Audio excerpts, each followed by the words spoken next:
इस तेलुगु मूवी को IMDb पर करीब 9 की रेटिंग मिली हुई है, जिससे साबित होता है कि मूवी में काफी दम है। तो चलिए बिना देरी किए शुरू करते हैं। मैं आपको बता दूं कि इसमें आपको 4 अलग-अलग कहानियां देखने को मिलेंगी, जिसका क्लाइमैक्स आपके होश उड़ा देगा। तो मूवी की शुरुआत होती है राजू नाम के आदमी से, जिसकी उम्र करीब 50 साल है और वह कांचा पालेम नाम के गांव में रहता है। राजू के घर में कोई नहीं है, ना माँ बाप, ना भाई बहन और ना उसकी शादी हुई। वो बस एक कमरे में अपनी जिंदगी गुजार रहा होता है और साथ ही गवर्नमेंट ऑफिस में अटेंडेंट की नौकरी कर रहा होता है। आज राजू जब अपने ऑफिस जाता है तो देखता है कि सभी ऑफिसर्स बड़े चमक धमक कर बैठे हुए हैं। तो राजू उनसे इसकी वजह पूछता है। तभी एक ऑफिसर कहता है कि अरे तुम्हें याद नहीं, ऑफिस में आज एक नई मैडम ट्रांसफर लेकर आ रही हैं। तभी राजू को याद आता है कि कल शाम को मैनेजर ने सुबह एक बुके लाने के लिए बोला था। राजू फौरन बुके लेने के लिए चला जाता है। इसके बाद सीन शिफ्ट होता है राजा मूर्ति की फैमिली पर, जिसमें उसकी बीवी देवकी और बेटा सुंदरम रहते हैं। यह है सुंदरम जो अपनी स्कूल में पढ़ने वाली सुनीता नाम की लड़की को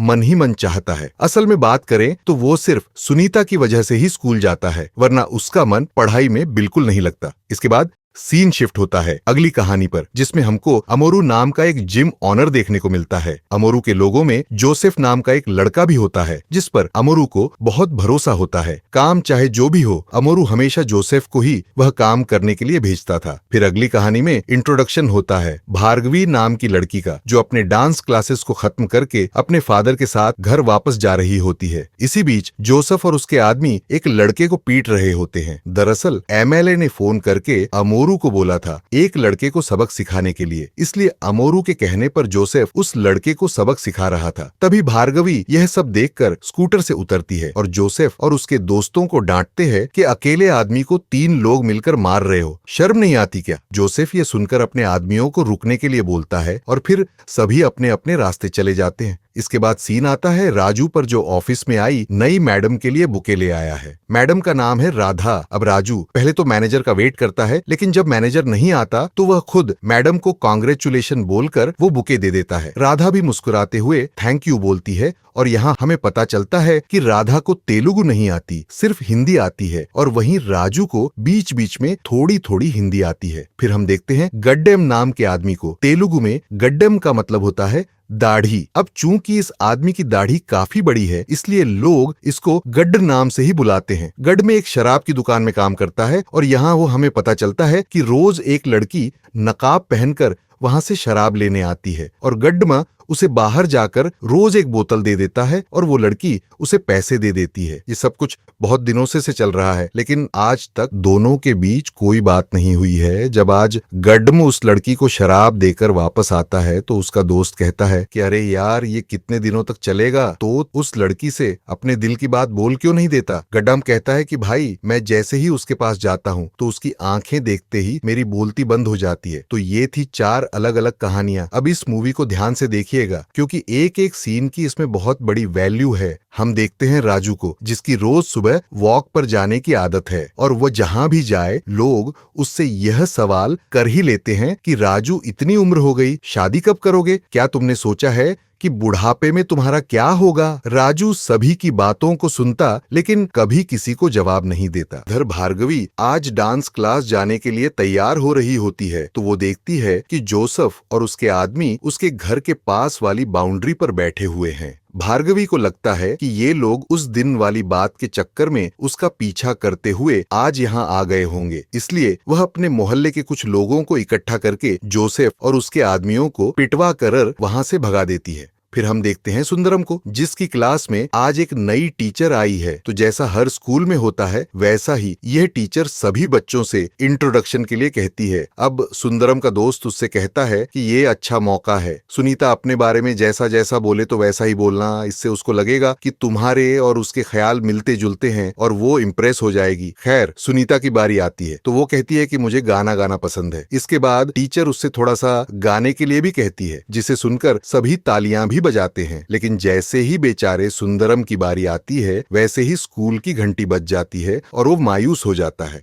दूसरी तरफ हम देखते हैं कि लंच आवर्स में राधा और पूरा स्टाफ साथ बैठकर लंच कर रहे होते हैं और उनसे थोड़ा सा दूर राजू भी अपना टिफिन खोलकर बैठ जाता है। राधा उससे पूछती है कि आप वहां पर अलग बैठकर क्यों खा रहे हैं, हमारे साथ टेबल पर बैठकर खाइए। राजू इस बात का कोई जवाब नहीं देता और तभी एक ऑफिसर कहता है कि मैडम वो एक अटेंडेंट है, वो हमारे साथ बैठकर कैसे खा सकता है, आप उसको वहीं रहने दीजिए। तो राधा कहती है कि अटेंडेंट है तो क्या हुआ, वो इस ऑफिस का हिस्सा है, उनकी भी एक जिम्मेदारी है और इसलिए उन्हें इस टेबल पर बैठकर खाने का पूरा हक है। इसके बाद वह वापस से राजू को वहां आकर बैठने के लिए कहती है, पर राजू अभी भी बाकी ऑफिसर्स की वजह से थोड़ा हेजिन हो रहा था। इसी बीच एक ऑफिसर कहता है कि आ जाओ, राजू मैडम बुला रही हैं। हालांकि ऑफिसर के मन में यह सब नहीं था, पर मैडम की वजह से उसे मजबूरी में राजू को बुलाना पड़ रहा था। इस तरह आखिरकार राजू उसी टेबल पर आकर सभी के साथ खाना खाने लगता है। तभी एक ऑफिसर राधा से उसके बारे में पूछने लगता है। राधा बताती है कि वो उड़ीसा की रहने वाली है और उसका पति अब इस दुनिया में नहीं है। उसकी एक अदिति नाम की बेटी है जो अपने मामा के पास रहती है और इस वक्त वह खुद इस गांव के पास वाले गांव में रह रही है। इस तरह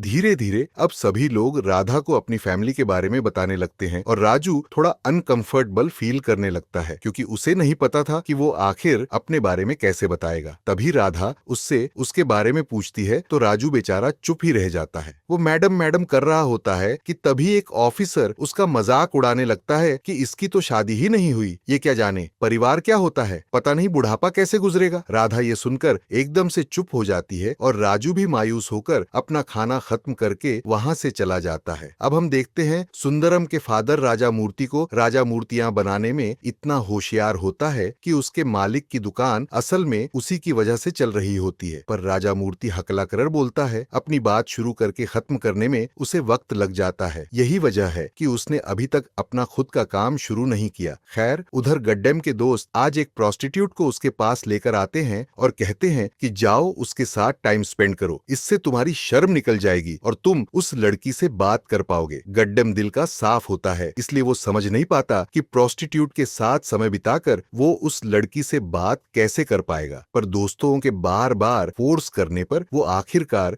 उस रूम में चला जाता है। अंदर जाते ही वो उस लड़की से कहता है कि आप जो समझ रही हैं मैं वैसा नहीं हूँ, मेरे दोस्तों ने मुझे अंदर आने के लिए फोर्स किया, इसलिए मुझे अंदर आना पड़ा। वो लड़की पूछती है कि ऐसी बातें क्यों कर रहे हो, तुम्हारे अंदर कोई कमी है क्या। इस पर गड्डम कहता है कि नहीं, ऐसी कोई बात नहीं है, पर मैं एक लड़की से प्यार करता हूँ और किसी को प्यार करते हुए ये सब कुछ करना मुझे शोभा नहीं देता। वो लड़की पूछती है, अच्छा कौन है ये लड़की, क्या तुम्हारी और उसकी शादी होने वाली है। गड्डम कहता है कि अरे शादी तो दूर, मुझे तो उसका नाम भी नहीं पता और ना ही मैंने आज तक उससे कोई बात की है। वो लड़की रोज बार पर आती है, दारू की बोतल लेने पर उसका चेहरा कवर होता है जिसकी वजह से उसकी आंखें ही दिखती हैं और उन्हीं आंखों को देखते देखते मुझे उससे कब प्यार हो गया मुझे खुद पता नहीं चला। ये सुनकर वो लड़की गड्डम को सजेस्ट करती है कि अरे तुम पहले उसको अपने मन की बात तो बताओ ना, अगर हिम्मत नहीं है तो किसी दिन थोड़ी शराब पीकर हिम्मत जुटा लो, लेकिन कम से कम उससे अपने मन की बात तो कहो। ताकि उसकी फीलिंगलेस को थैंक यू बोलता है और वहां से चला जाता है। अब अगले दिन राजू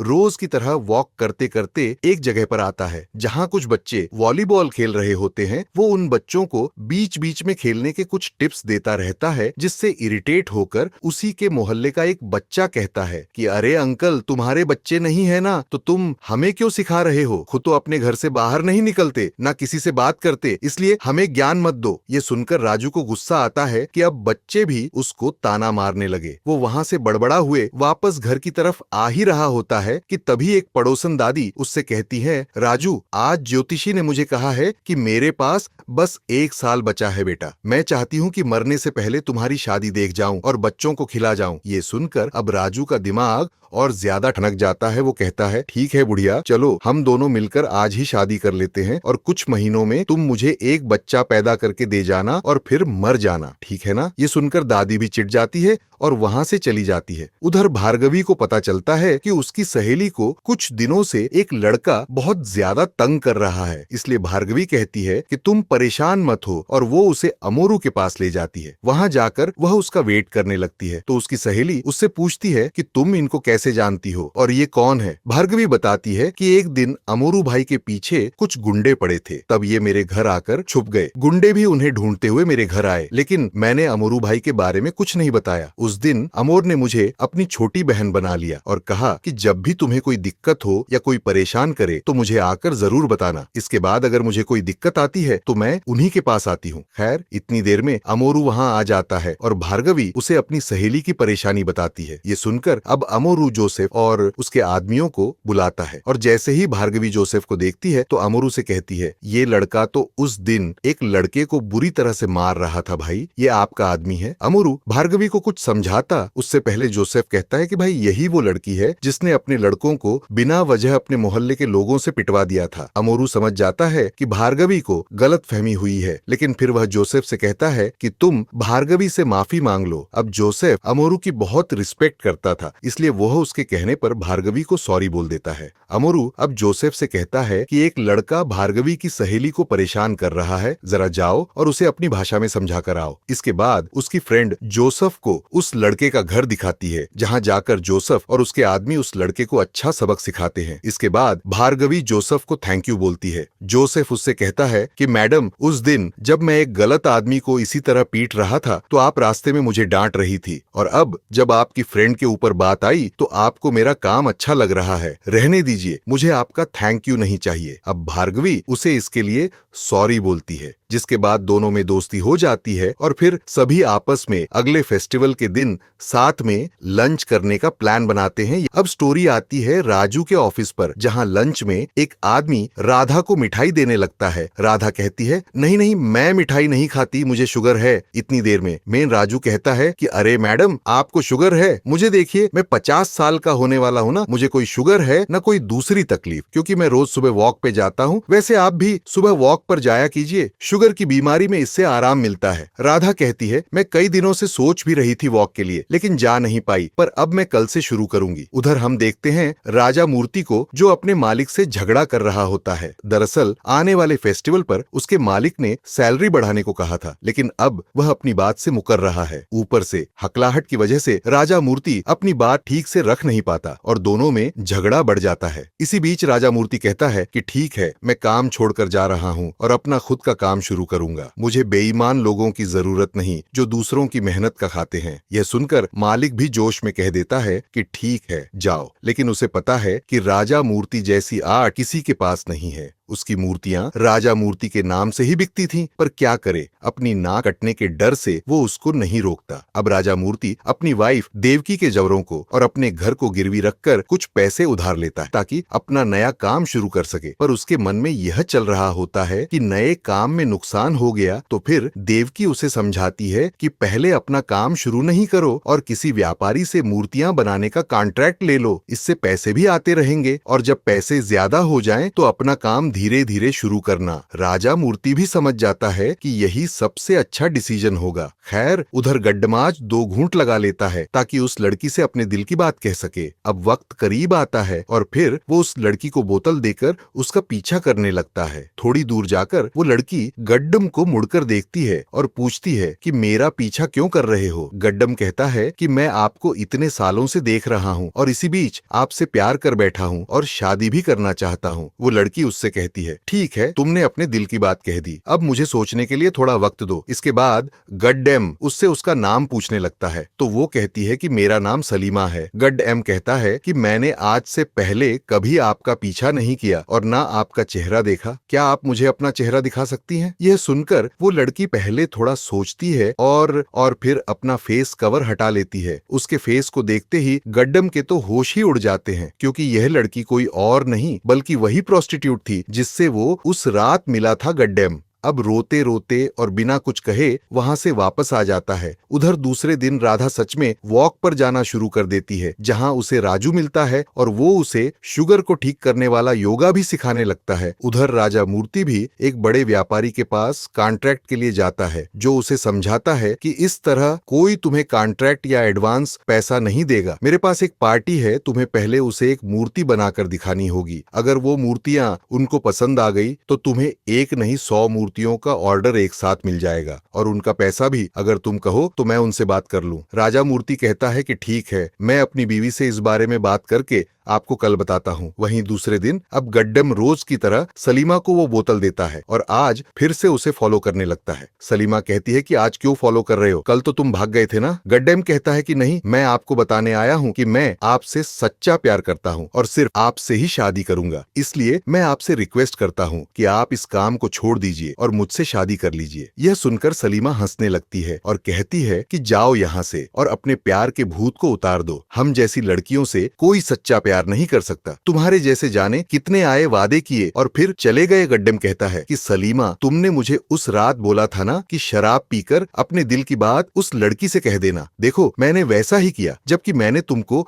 आज तक देखा ही नहीं था। क्या तुम्हें इस बात से यकीन नहीं होता कि मैं तुमसे सच्चा प्यार करता हूँ? ये सुनकर सलीमा भी इमोशनल हो जाती है, क्योंकि वह आज तक ऐसे इंसान से नहीं मिली थी। पर फिर भी वो उससे कहती है कि ठीक है, लेकिन पहले हम लोग कुछ दिन साथ में रहेंगे, उसके बाद ही डिसाइड करेंगे कि हम एक दूसरे के लिए बने हैं। लेकिन तब तक तुम मुझे इस काम को करने से नहीं रोकोगे और रोज मुझे मेरी जगह पर छोड़कर आओगे। गड्डम उसकी इन शर्तों को मान जाता है और लास्ट में अपनी जेब से दारू की बोतल निकालकर घुटनों पर बैठकर उसे प्रपोज करता है। अब अगले सीन में हम राजा मूर्ति और देवकी को देखते हैं, जो एक कॉन्ट्रैक्ट पर साइन करते हैं कि अगर राजा मूर्ति से बनाई हुई मूर्तियां उस आदमी को पसंद आई तो वो आदमी उसके पैसे राजा मूर्ति को देगा और साथ में बड़ा कॉन्ट्रैक्ट भी। इसके बाद दोनों हस्बैंड वाइफ अपनी पूरी मेहनत से इस काम में लग जाते हैं। उधर राधा एक सुबह राजू को बताती है कि वो एक दिन सिंधाचलम मंदिर पैदल जाना चाहती है, लेकिन अकेले होने की वजह से वो डिसीजन नहीं ले पा रही। राजू कहता है कि मैडम, फिक्र मत कीजिए, आप इस संडे मेरे साथ चलिए। मैंने पहाड़ी से एक शॉर्टकट रास्ता देखा है जहाँ से आप आराम से पैदल जा सकती हैं। राधा इसके लिए मान जाती है। फिर कहानी आती है सुंदरम पर, जो आज स्कूल में पिंक शर्ट पे बनकर आता है, क्योंकि सुनीता को पिंक कलर बहुत पसंद है। सभी बच्चे उस शर्ट की वजह से सुंदरम की हंसी उड़ाते हैं, पर सुनीता यह देखकर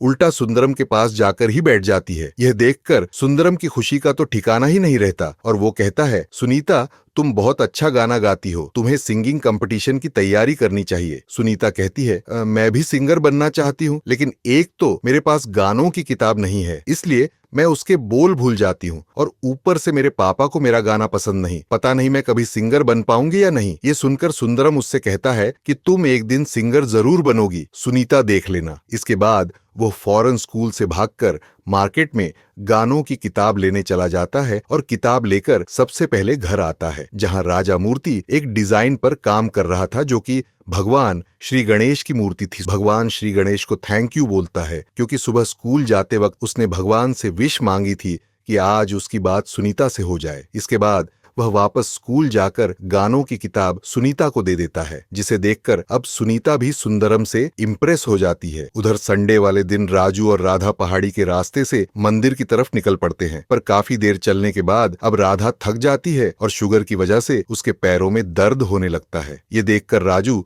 उसको सहारा देते हुए आखिरकार मंदिर तक ले ही जाता है, जहां दर्शन करने के बाद वो दोनों पानी में पैर डालकर एक दूसरे से बातें करने लगते हैं। दूसरी तरफ सुंदरम भी सुनीता को एक दिन मंदिर लेकर आता है, जहां वो उसे गाने की प्रैक्टिस करवाता रहता है और कहता है कि यहाँ तुम्हें कोई नहीं रोकेगा, तुम भगवान के भजनों को गाओ, ताकि कोई भी यह ना समझे कि तुम गाना सीख रही हो या गाना गा रही हो। इस तरह सुंदरम सुनीता की पूरी मदद करता है। अब हम देखते हैं गड्डम को, जो वादे के मुताबिक सलीमा को डेली उसके सेंटर पर छोड़ने जाता है और इसी बीच गड्डम के साथ रहते रहते हैं। सलीमा का भी मन उस काम को करने के लिए अब नहीं मानता। खैर, उधर भार्गवी और जोसेफ अपने अपने फ्रेंड्स के साथ फेस्टिवल पर लंच करने के लिए इकट्ठा होते हैं, जिसके बाद भार्गवी जोसेफ से कहती है कि मुझे और मेरी सहेली को समुंदर का किनारा देखना है, क्या तुम हमारी मदद करोगे जोसेफ? इसके लिए राजी हो जाता है और अगले संडे सभी बीच पर घूमने जाते हैं और खूब एंजॉय करते हैं। उधर गड्डम सलीमा को लेकर आज अपने दोस्तों के पास आता है और उन्हें दोनों के रिश्ते के बारे में बताता है। पहले तो उसके दोस्त शॉक्ड रह जाते हैं, लेकिन वो जानते थे कि गड्डम उसको शुरू से सच्चा प्यार करता है, इसलिए वो उसका साथ देने का वादा करते हैं। वहीं हम देखते हैं राधा को, जो एक दिन मन ही मन सोच रही होती है कि राजू इतना अच्छा और सच्चा आदमी है, साथ ही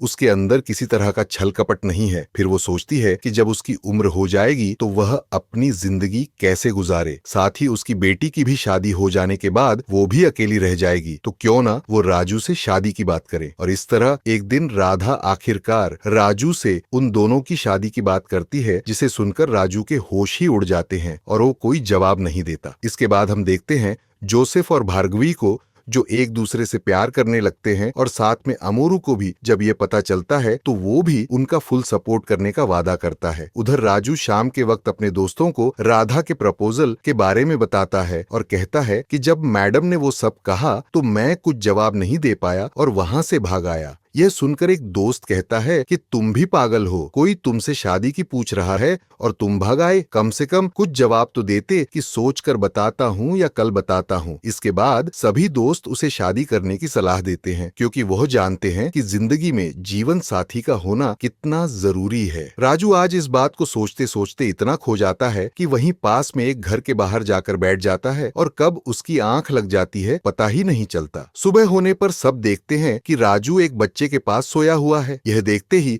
आसपास की औरतें उसको भला बुरा बोलने लगती हैं कि बच्चे के पास जाकर सोते हो, शर्म नहीं आती। राजू उनसे बिना कुछ कहे वहां से चला जाता है और सोचने लगता है कि आखिर उसकी नींद क्यों नहीं खुली और वो वहां क्यों सोया। ये लोग इतने खराब हैं कि उसके बारे में उल्टा सीधा जरूर बोलेंगे। उसका ये शक सही होता है, क्योंकि थोड़ी देर बाद एक बूढ़ा आदमी पूरे गांव में ढंडोरा पीट देता है कि राजू आजकल उल्टी सीधी हरकतें कर रहा है, इसलिए कल पुराने चौपाल में पंचायत बुलाई गई है और सभी को आना है। अब दोपहर तक ये बात राजू को भी पता चल जाती है और वो फौरन अपनी साइकिल से उस चौपाल में पहुंचता है। पर वहां के लोग उस पर उल्टे सधे इल्जाम लगाने लगते हैं कि तुम नामर्द हो, इसलिए तुमने शादी नहीं की और अब बच्चों के साथ सो रहे हो। राजू इस बात से बेहद दुखी होता है और अपने बचाव में कुछ नहीं बोल पाता। इसके बाद पंचायत उससे कहती है कि 3 महीनों के अंदर या तो तुम्हें शादी करनी होगी या इस गांव को छोड़कर जाना होगा। बेचारा राजू बुरी तरह फंस जाता है और इस बात को अपने दोस्तों के साथ शेयर करता है। उसके दोस्त कहते हैं कि हम तो तुमको उसी दिन समझा रहे थे कि राधा मैडम को हाँ बोल दो और उनसे शादी कर लो, लेकिन तुमने सुना ही नहीं। इतनी देर में राजू के पास राधा का फोन आता है, जो उससे पूछती है कि क्या आपने शादी के बारे में सोचा। यह सुनकर राजू का एक दोस्त फोन छीनकर राधा से कहता है कि हाँ मैडम, राजू ने सोच लिया है और वह भी हमें यही बता रहा था कि वह इस शादी के लिए तैयार है। उसका दोस्त राधा को गांव वालों की शर्तों के बारे में भी बता देता है कि यह शादी जल्द ही करनी होगी।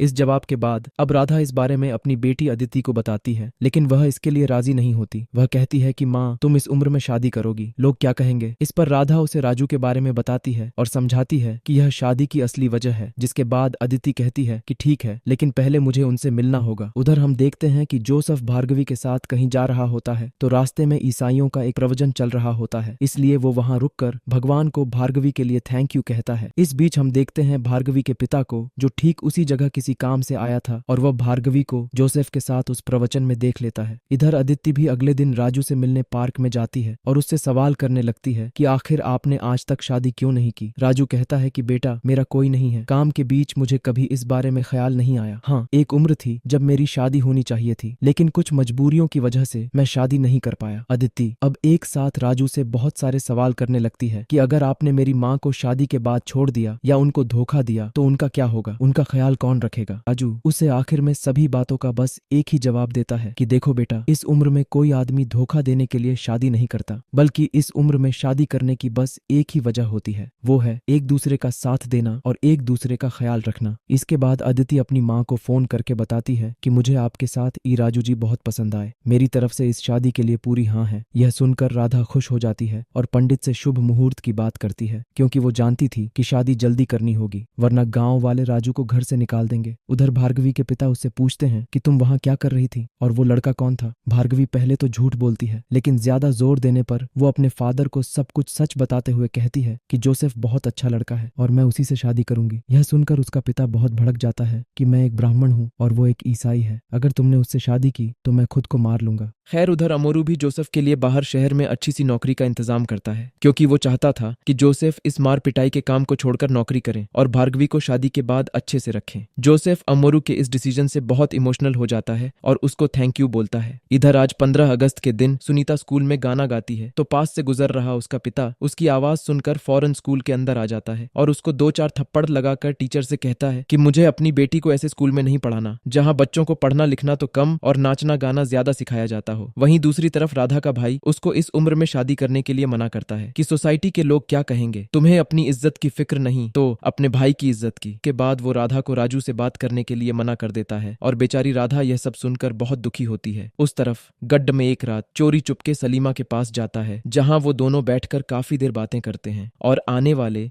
फ्यूचर की प्लानिंग करने लगते हैं। वहीं जोसेफ भी नौकरी के लिए शहर जाने की तैयारी करता है और अमोरू से कहता है कि जब भार्गवी आए तो उससे कहना कि मैं जल्दी लौटूंगा। उसे नौकरी की बात पता चलेगी तो वह बहुत खुश होगी। वहां राधा भी राजू और उसके दोस्तों के पास आकर उनसे माफी मांगती है और सारी बातें बताती है कि उसके भाई को यह रिश्ता मंजूर नहीं, इसलिए वह यह शादी नहीं कर सकती। उधर सुनीता का फादर भी उसको स्कूल नहीं भेजता और सुंदरम रोज उसकी राह देखता रहता है। थक हार कर वह एक दिन सुनीता के घर जाता है तो उसे वहां ताला लगा हुआ मिलता है। दूसरी तरफ सलीमा और गड्डम अपनी शादी की शॉपिंग करने लगते हैं और एक तरफ राजा मूर्ति अपनी उस मूर्ति को पूरा कर रहा होता है ताकि वो उस कॉन्ट्रैक्ट को हासिल कर सके जिसमें उसकी मदद सुंदरम भी करता है, क्योंकि वह भगवान से प्रे कर रहा था कि सुनीता जल्दी स्कूल आ जाए। फिर एक दिन भार्गवी अपने पिता की बातों को अमोरू से आकर कहती है। अमोरू उससे कहता है कि फिक्र मत करो बेटा, मैं तुम्हारे पापा से बात करूंगा। भार्गवी कहती है नहीं भैया, वो नहीं मानेंगे, उन्होंने मुझे खुद को मारने की धमकी भी दी है। अमोरू कहता है फिर जोसेफ का क्या होगा, वो लड़का तुम्हारे प्यार के भरोसे दूसरे शहर नौकरी करने गया है, उसका तो ख्याल करो। ये सुनकर भार्गवी रोने लगती है और कहती है भैया जब जोसेफ आए तो उससे कहना कि वो मुझे भूल जाए। जाते जाते अब अमोरू उससे पूछता है कि मुझे यह तो बताओ कि आखिर तुम्हारे पापा इस शादी से खफा क्यों है। तो भार्गवी कहती है धर्म भैया धर्म। दूसरी तरफ हम देखते हैं कि सलीमा के मोहल्ले के कुछ लोग सलीमा की हरकतों को देखकर उसे एक दिन अकेले में पकड़ लेते हैं और कहते हैं कि तुम जिस काम को कर रही हो उसे अभी छोड़ दो। सलीमा कहती है कि तुम लोग कौन होते हो मुझे रोकने वाले, जब मैं बचपन से अकेले भूखी मर रही थी तब तुम्हें मेरा ख्याल नहीं आया। ये सुनकर एक आदमी उसे बहुत तेज थप्पड़ लगा आता है और कहता है कि अब तू घर से बाहर निकल, मैं देखता हूँ कि तू इस मोहल्ले से कैसे बाहर जाएगी। इतनी देर में पूरा मोहल्ला वहाँ आ जाता है, जिसे देखकर सलीमा के बारे में सब गलत बातें करने लगते हैं। अब सुबह होने पर गड्डम सलीमा का वेट करते रहता है क्योंकि आज उन दोनों की शादी थी। काफी देर तक जब वो नहीं आती तो वो उसके घर उसे लेने पहुंचता है। वहां जाकर उसके होश उड़ जाते हैं क्योंकि सलीमा तो उसके सामने थी लेकिन उसने खुदकुशी कर ली थी। गड्डम को समझ नहीं आता कि यह क्या हुआ। थोड़ी देर बाद वो खुद को संभालता है और अपने दोस्तों के साथ सलीमा का अंतिम संस्कार करता है। उसे दफना आता है क्योंकि सलीमा का उसके अलावा कोई नहीं होता। उधर जोसेफ शहर से वापस आकर अपनी सैलरी अमोरू के हाथों में रख देता है क्योंकि वो उसको अपना बड़ा भाई जैसा मानता था और उसने उसकी बहुत मदद की थी। इसके बाद वो भार्गवी के पास जाने लगता है तो अमोरू उससे कहता है कि भार्गवी अब यहाँ नहीं है, उसकी शादी हो चुकी है। इसके बाद अब जोसेफ को सारी बातें बताता है जिसे सुनकर उसका दिल भी टूट जाता है और वो भी रोते रोते बाहर निकल जाता है। इसके बाद वो एक चर्च में जाकर अपने गले में पड़ा लॉकेट गॉड के सामने तोड़कर रख देता है, यानी उसे जिस भगवान पर भरोसा था वो पूरी तरह से खत्म हो चुका था। उधर सुंदरम को एक दिन पता चलता है कि सुनीता के घर वाले वापस आ चुके हैं, इसलिए वो उसके घर जाता है और बुक्स के बहाने उसके पिता से सुनीता के बारे में पूछता है। सुनीता का फादर उससे कहता है कि आज के बाद यहाँ नहीं आना क्योंकि सुनीता यहाँ नहीं है, उसका दाखिला मैंने दिल्ली में करवा दिया है ताकि वो पढ़ लिख सके, वरना तुम जैसे बच्चों के साथ पढ़ लिखकर उसका कुछ नहीं होगा। ये सुनकर सुंदरम को बहुत बुरा लगता है और वह गुस्से में वहाँ से चला जाता है। उधर उसके पिता राजा मूर्ति ने आज अपनी मूर्ति कंप्लीट कर ली थी और कल उसको देखने कॉन्ट्रैक्टर आने वाला था। उसका पिता आज जितना खुश था सुंदरम उतना ही दुखी था। वापस आने पर वो उस मूर्ति के सामने बहुत रोता है और गुस्से में उस पर पत्थर फेंककर उसे तोड़ने लगता है। सुबह जब वो कॉन्ट्रैक्टर आता है तो उस टूटी हुई मूर्ति को देखकर राजा मूर्ति को बहुत उल्टा सीधा बोलता है कि तुमने हमारा टाइम खराब किया, अच्छा हुआ पैसे नहीं दिए वरना वो भी बर्बाद हो जाते। अपनी टूटी हुई मूर्ति को देखकर हकला राजा मूर्ति बहुत रोने लगता है और उन लोगों के जाने के बाद उसको ठीक करने की कोशिश करता है। सब कुछ करने पर भी वो उसको ठीक नहीं कर पाता। अब एक ही उपाय था कि वो पैसे खर्च करके सामान वापस लाकर उस मूर्ति को बनाता, लेकिन इस मूर्ति में उसके सारे पैसे खर्च हो चुके थे। उसके पास अब फुटी कौड़ी नहीं थी और इसी वजह से वो उस मूर्ति के सामने बहुत रोता है और श्राप देता है कि जिसने भी मेरी मूर्ति का यह हाल किया है वो अपनी आधी उम्र अकेले भटक कर ही गुजारे। फिर उसी शाम वो खुद को फांसी लगा लेता है, क्योंकि गांव के लोगों में उसकी इज्जत मिट्टी में मिल चुकी थी। सुंदरम भी यह समझ जाता है कि आज यह सब जो हो रहा है वो उसी की वजह से हो रहा है। वो खुद को इसके लिए कभी माफ नहीं करेगा और खुद को अपने पिता का कातिल कहता है। खैर, अब हम देखते हैं अदिति को, जो अपनी माँ से कहती है कि आप राजू के साथ भाग जाओ, क्योंकि मामा कभी नहीं मानेंगे और मैं आपको परेशान नहीं देख पाऊंगी। राधा उससे कहती है कि इस उम्र में मैं भागूं तो लोग तुम्हारे बारे में गलत बोलेंगे कि माँ ऐसी है तो बेटी कैसी होगी, मैं ऐसा नहीं करूंगी। अदिति ये सुनकर सीधा राजू को फोन लगा देती है और कहती है कि अगर आप में दम है तो मेरी माँ को यहाँ से ले जाओ, और अगर आप वही हो जो लोग आपके बारे में सोचते हैं तो आप नहीं आना। ये सुनकर अब राजू भी जोश में आ जाता है और सीधा राधा को लेने पहुंच जाता है। उसको इस तरह रात में भागते हुए देखकर उसका दोस्त समझ जाता है कि कुछ ना कुछ गड़बड़ जरूर है। उधर राधा भी अपनी साड़ी की मदद से खिड़की से नीचे आकर राजू का वेट करने लगती है, जिसके बाद राजू उसे वहां से अपने गांव की तरफ ले जाने लगता है। पर रास्ते में एक रेलवे क्रॉसिंग होती है, जिसकी वजह से दोनों को ट्रेन के निकलने का वेट करना पड़ता है। और इतने में राधा का भाई अपने लोगों के साथ आकर राजू को बुरी तरह से मारने लगता है। और जैसे ही ट्रेन निकल जाती है तो सभी देखते हैं कि दूसरी तरफ राजू के गांव वाले उसको बचाने के लिए आ चुके हैं, जिनको देखकर राधा का भाई भाग जाता है और बाद में आपसी सलाह से राजू और राधा की शादी भी करवा दी जाती है। शादी के बाद जब दोनों हस्बैंड वाइफ साथ में टाइम स्पेंड कर रहे होते हैं तो राधा कहती है कि आपने आज तक शादी क्यों नहीं की, आखिर असली वजह क्या थी, क्या आपको प्यार में कोई धोखा मिला था। और यहाँ आता है इस मूवी का क्लाइमैक्स। वो बताता है कि जब वो स्कूल में पढ़ता था तो उसे सुनीता नाम की लड़की पसंद थी, लेकिन सुनीता को उसके पिता ने दिल्ली भेज दिया था। जिसके बाद जब 20 साल का हुआ तो भार्गवी नाम की लड़की से प्यार करने लगा, पर उसके पिता ने उसकी शादी दूसरी जगह करवा दी। फिर जब 30 साल का हुआ तो उसे सलीमा नाम की लड़की पसंद आई, पर शादी वाले दिन ही उस लड़की ने आत्महत्या कर ली, क्योंकि यह समाज उसे अपना नहीं पाया। और फिर उसके बाद उसे अब जाकर 50 साल की उम्र में राधा मिली, जिससे उसने शादी की। खैर, अब इसके बाद हमें एक फ्लैशबैक सीन दिखाया जाता है, जिसके सहारे हमें राजू की जिंदगी को समझाया जाता है। राजू का असल में पूरा नाम था राजू सुंदरम। कुछ सालों बाद उसकी माँ देवकी भी मर गई, जिसके बाद वह भगवान को और कोसने लगा। बड़े होकर पास वाले चर्च ने उसे अनाथ की तरह पाला, जिसके बाद उसने ईसाई धर्म अपना लिया और खुद को जोसेफ बना लिया। पर जब भार्गवी गई तो उसने वो लॉकेट तोड़कर वो धर्म भी छोड़ दिया। इसके बाद उसे सलीमा मिली, जहाँ दोस्तों ने उसे गड्डम नाम दे दिया था दाढ़ी की वजह से। पर सलीमा भी जब नहीं रही तो उसे अपने पिता का श्राप याद आया कि बचपन में बाबा ने बोला था कि जिसने भी यह मूर्ति खराब की है वो अपनी आधी जिंदगी अकेले ही भटकेगा। इसलिए फाइनली उसे अपनी गलती का एहसास होता है और वह भगवान को मानकर फिर से अपना असली नाम वापस रख लेता है और एक्सेप्ट कर लेता है कि आधी जिंदगी उसे कोई खुशी नहीं मिलेगी। और आधी जिंदगी के बाद उसे राधा मिली और उसकी जिंदगी फाइनली ट्रैक पर आ गई। और यही होता है इस मूवी का डी एंड। तो दोस्तों, आपको ये मूवी कैसी लगी मुझे कमेंट करके जरूर बताएं।